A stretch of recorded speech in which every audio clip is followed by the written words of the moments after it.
Hello and welcome back to Gotham Strength, Gotham Arm Wrestling, whatever you want to call it. Here we build champions, we build athletes, and we work on the game of arms, whatever game, combat sport, strength contest, log lift. I'm into all that stuff.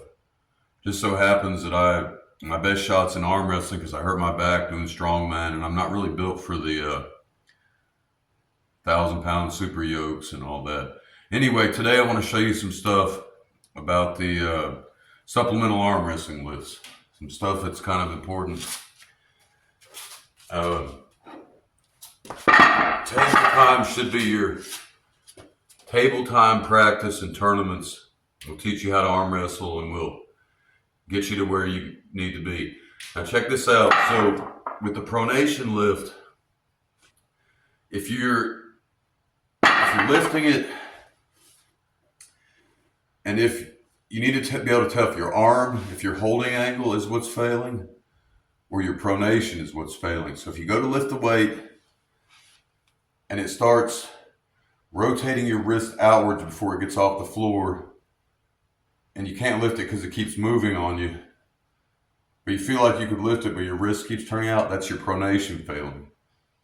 If you go to lift it and you're putting everything into it and your pronation feels solid but it won't budge, that might be because your elbow flexor, bicep radialis, whatever you call it, is not strong enough to actually lift the weight, or your back's not, or your legs aren't strong enough.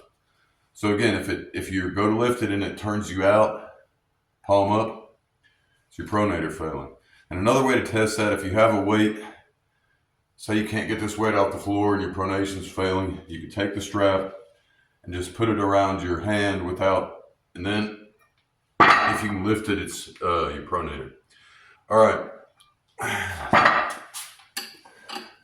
Same thing with the riser lift. If you're, you got it wrapped around your knuckle there. If you're lifting it like that, if you go to lift it, watch, and you lift it, but your wrist dumps down and it comes off the floor, that means your riser's failing.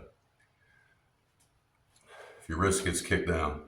Now, if your riser stays tight and you feel stronger and you still can't lift it, it might be an arm issue. Again, the holding angle. So that's all that. Obviously, same thing with the cupping. If you go to pull on the weight, I've got a pulley set over there, but I'll show you. If you go to pull on the weight and your wrist kicks back, I don't know if you can see that. Okay, so if you go to pull on the weight and your wrist kicks back to here and then you're pulling it, your cup has failed. But if your cup stays strong and you can't move it, it's probably something to do with your wrist or your elbow. Anyway, that's just some stuff on the supplemental lifts and what they're targeting. And again, it all depends on what you put, how you pull. Some people pull better with their wrist back, or they're compromised a little bit. Anyway, y'all stay strong, keep training.